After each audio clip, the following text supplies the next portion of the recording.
Hello folks, welcome back to Reality Check with Arvind Swaminathan. This is part 2 of the one we started last week, the abuse of the Constitution. The Constitution is something we hear about a lot, but nobody seems to care about it. I mean, apart from anything else, you get idiots like Mr. Owaisi, who says, Allah put us here. We don't need anybody's permission to live here. May I remind Mr. Owaisi, he does need permission to live here. Why? In 1947, do remember, West and East Pakistan were created for Muslims. You were allowed to stay here as long as you remained here as human beings and as citizens of India. Allah didn't put you here, you needed that permission. Without that, you could not stay here. Let's get that straight. Now, last night, another bit on Nupur Sharma. Now, I don't understand this. Nupur Sharma is being hounded, her life is being destroyed. Why? Why not a Mr. Remani, who made some pretty nasty statements about one of our Hindu deities, Lord Shiva himself? Why is that not publicized? Why is his life not being hounded out of existence? News channels don't say anything about him. Why? Nupur Sharma said, if you say that, I can say this. That is against Islam. What about against Hinduism? And again, Hindu deities. Do remember something else. There is equality in India, or supposed to be. So let's get it straight. You want to say something to Nupur Sharma, first bring that idiot, that monster Remani out in the open. Let us know what he said. In the same way as in Andhra or in Hyderabad, Mr. Raja was arrested, released on bail, re-arrested for his remarks. What about the comedian Farooqi? What did he say about Indian deities and the Hindu religion? Why isn't that brought out in the open? Now, what annoys me about all this is, all Hindus keep quiet. Why? Are they afraid of Muslims? Have you forgotten 1971? Pakistan believed no Muslim army has ever been defeated by Hindus. They found out the hard way, a very hard way. Now, we also should not forget things like Nokhali in 1946, the Mopla massacre in Kerala in 1921. Hindus were murdered, massacred, forced conversions and rapes and so on. Now, you want to try that again, remember 1971, when Hindus get together and you break that little stretch that little piece of string that's holding them back, all hell will break loose. Don't bait Hindu anger. You do, there will be one hell of a price to pay. Now let's get back to the Constitution. Last week we said some of the things which were very badly wrong. Now we have to start correcting them. What are the steps which we must take immediately?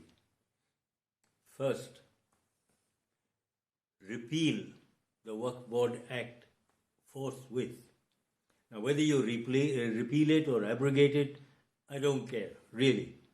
But it has to be wiped off the statute books. Without that, we're in serious trouble here.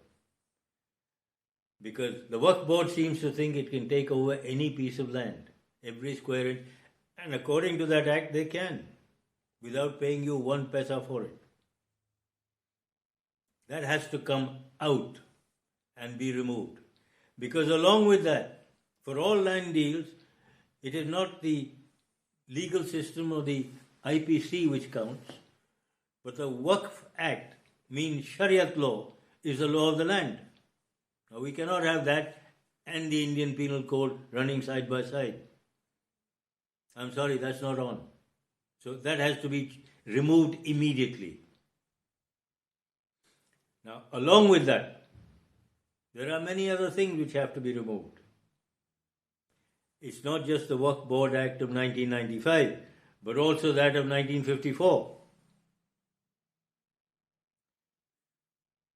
Next that has to be repealed is the 1991 Places of Worship Act, which froze all places of worship as per August 15, 1947, which is like saying Muslims are perfectly at liberty to continue all and stay on all the lands which they looted and took away from Hindu temples. I'm sorry, you cannot have that. That's not justice. Because in many instances, you've got mosques built either on top of temples or temples have been raised and mosques built in their place. Now, we cannot continue with this sort of animosity. Third, all your Maulanas and Maulvis and your Imams, they have to be retrained, and I mean retrained, to make their entire communities behave as Indians. They are not a race apart, they are part of this country. If they are citizens of India, behave as if you were citizens of India. If you want a civil war, please go somewhere else. We don't need it here. Now, a lot of us can't really understand this mentality. Where does it come from? It starts at a very early age in madrasas,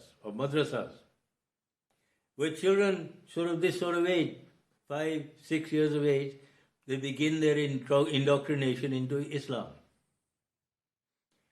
The Maulanas and Maulvis teach them, you are superior, you are this, you are that. Hindus and everybody else are inferior. You got to either convert them to Islam or kill them or drive them out. I mean, if this is the way they brought up and indoctrinated, what are they going to do when they grow up? Will they ever be Indian citizens? No, then what are they doing here? See, so either they are brought under control or close them down. You want to teach Islam, teach it at home. Let the parents do the job without this nonsense. Because this indoctrination in these madrasas doesn't stop there. It continues every Friday prayers, where they are instructed to do this, that and the other. It's a lifetime process. And this has to stop. You want to do this, please go somewhere else. We don't want it here. Because this is what is holding India back. Has been since 1947. Hindus and everybody else wants to go forward. Muslims want to start this Hindu-Muslim rioting and antipathy, antagonism, almost open warfare. You want to do that, please go somewhere else. Otherwise, don't get upset or don't be surprised if Hindu anger begins to flow over. It will take its toll on every one of you. So, when Mr. Mohan Bhagwat says, behave yourselves,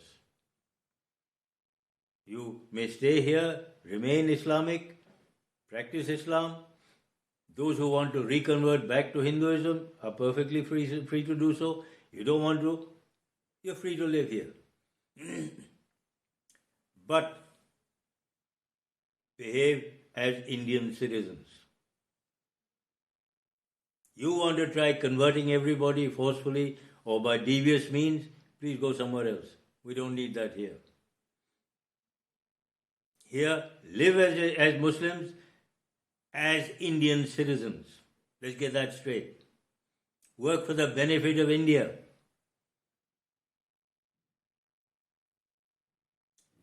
Another thing we must do is take really solid steps to stop illegal migrants coming in from Bangladesh, Pakistan or anywhere else. We've got enough of a population. We don't need them to swell our numbers and give us even more problems as regards unemployment and underemployment. We have a hard enough time already, don't make it worse. Another thing Muslims had better do, please. One wife, 1 or 2 children, that's enough. We do not need another population explosion, which all of you have begun to do, in the name of swelling Muslim numbers. Apart from this, you keep bringing in Bangladeshis and Rohingyas, spreading them out all over the place. And these are the people you use for rioting and things like this. Illegal encroachment, illegal occupation. We don't need that. Thank you very much. If you find such people, give them living hell. Send them back. Because why do they come to India? They get all the sops necessary to allow them to live happily. Sops which they don't even get in Islamic countries. I mean, do they get employment opportunities there? No. Muslim organizations give them employment and they find them employment. The government of India and the state governments give them reservations in schools, in colleges, in universities, after which they get reservations in jobs. I mean, where else would they get this? This is what I'm coming, the next point. Cut out these reservations. After 75 years, don't you think we've had enough of them? It's about time. It doesn't matter whether you're Hindu, Muslim, Christian, or outer Trongolian. Learn to earn your keep. Don't expect handouts. We cannot afford them anymore. Grow up. If you don't, then you'll remain as you were. And if you don't want to grow up, if you don't want to progress, as I said, please find somewhere else to go. We don't need you here. Now we come to the other very big thing which should have happened starting in 1948. November 23rd, 1948, Parliament asked the Government of India put in and implement a uniform civil code. This is essential. Whether you're Muslim, Hindu or anybody else, you have to abide by it. If you're an Indian citizen, you come under that civil code. You cannot have an IPC, that's an Indian penal code, and a Shariat law and any other state law. You have to have one throughout the country. It can be tweaked a little. For instance, in Kerala and in Meghalaya, you have a matriarchal system. Okay? Where it says the man in the rest of India, you put it down as a woman in those 2 states. That's it. We already have a Hindu civil code which was imposed on Hindus. I think the same thing should be imposed on everybody else. All you need to do is tweak it a little and say not Hindu civil code, but Indian civil code. That's it. That is all that's needed. Hindus have had to live under that. Why? There was no outcry. Hindus could have married 20 wives without any divorce at all. And they would remain his legal wives for life. But from that, if he has to come down to 1, what's wrong with Muslims doing the same thing? Look, we have a population problem. We have to control it and curb it. If you're too irresponsible to understand this, please go somewhere else. These laws have to be implemented. Unless you want Chinese pattern here, means a horrible great thick stick, do it or else. If you're not human enough to understand this, we don't need you here. Let's get that straight. But the Uniform Civil Code is essential.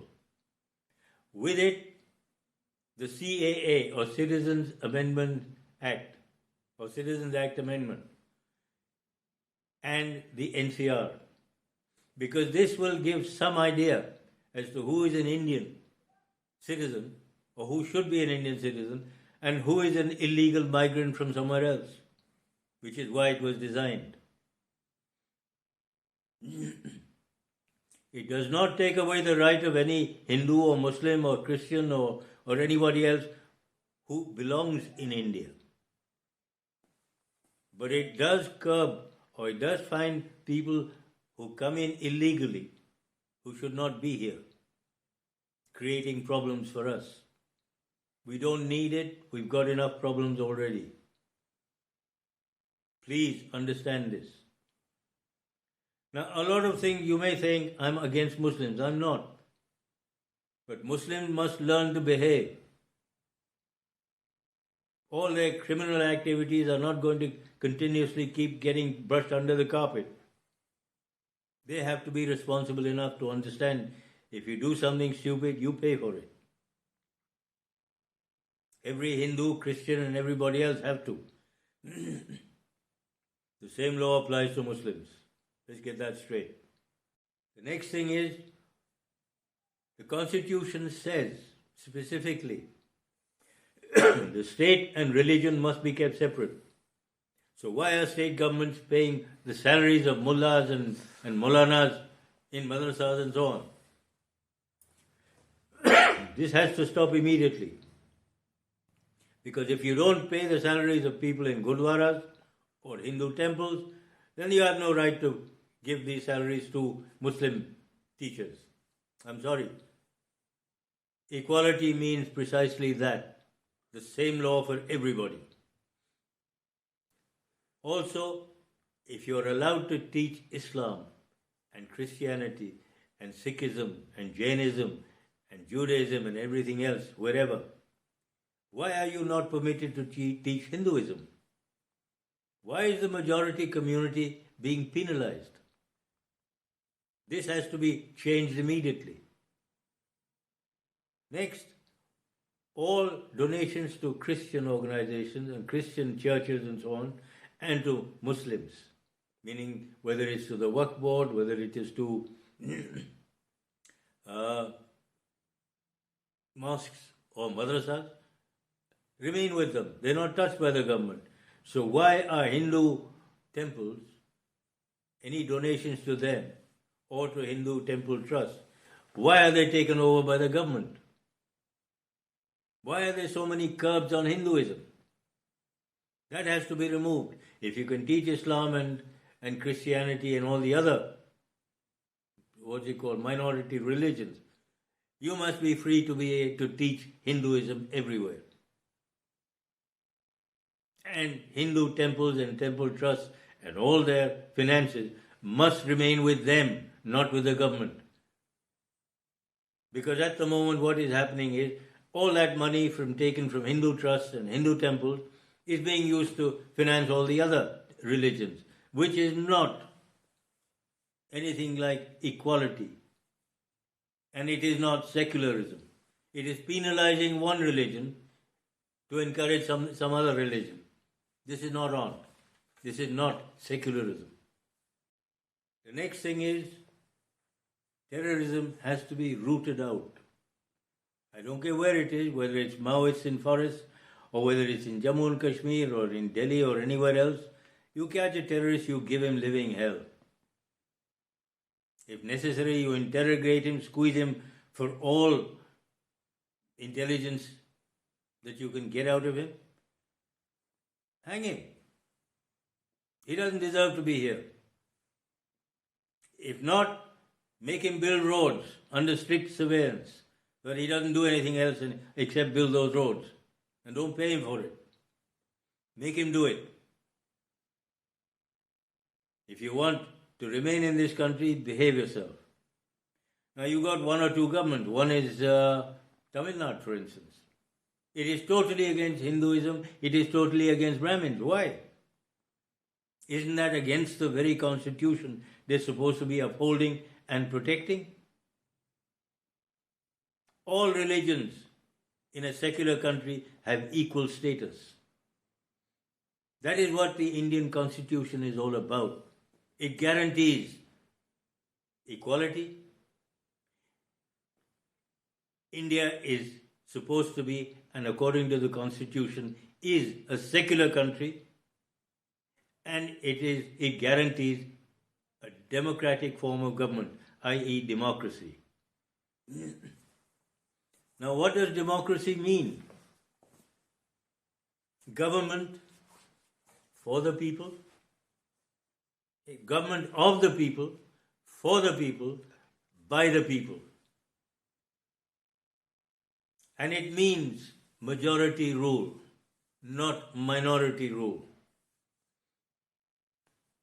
Now, majority includes everybody. It doesn't say only Hindus are majority, only Muslims are a majority, or Christians. Anybody who is part of that majority who wants certain things done, they are part of the majority. And it is for their benefit. It is not there for the benefit of Muslims or Hindus or anybody else. It is there for the benefit of everybody. Secularism means equality. All are equal. And if we want to progress and if we want a constitution that's worth its name, please ensure that all are equal. After 75 years, if we still need reservations, there's something chronically wrong. All past governments until 2014 have been so totally pro-Muslim and anti-Hindu. They can't even call themselves secular. Never. By no stretch of anybody's imagination could they ever be called secular. They weren't. And since the beginning, Nehru ensured that it could never be secular. So please, let's get our act together. And let's understand first what is the constitution. Let all our netas or our leaders understand what is the constitution and go according to it. If they don't, put them behind bars. That's where they belong. Because they will have committed not just a criminal act in going against the constitution, but they've also lied to the public and to everybody else. That is a serious offense. And it's about time we took lies or lying leadership to task and make them understand we're not going to put up with this anymore. Most of us Hindus are getting a little fed up. In little pockets you'll find people beginning to raise their voices. I've said this earlier in this video. Don't bait Hindu anger. If you break that little thread that's holding them back, all hell will break loose. And trust me, when you see what happened in 1971, the result will be catastrophic. And this time there won't be anybody there to hold them back. So as Mr. Bhagwat has also said, and I also said this in my previous part 1 of this particular constitutional discussion, Muslims, please behave. You're perfectly at liberty to stay here, as since 1947. But as citizens of India, working for the benefit of India, your religion you keep in your homes, not on the streets. Please understand this. We will take so much. Push us over the limit. And there will be a backlash. I hope you understand that and stop. Go back, have a look at yourselves and start growing up and learn to behave. Well, folks, bye. Thanks for listening. And please, if you like, please subscribe, please share with all your friends, your groups and everybody else. And ask them to share it with their groups. Thanks very much and Jai Hind.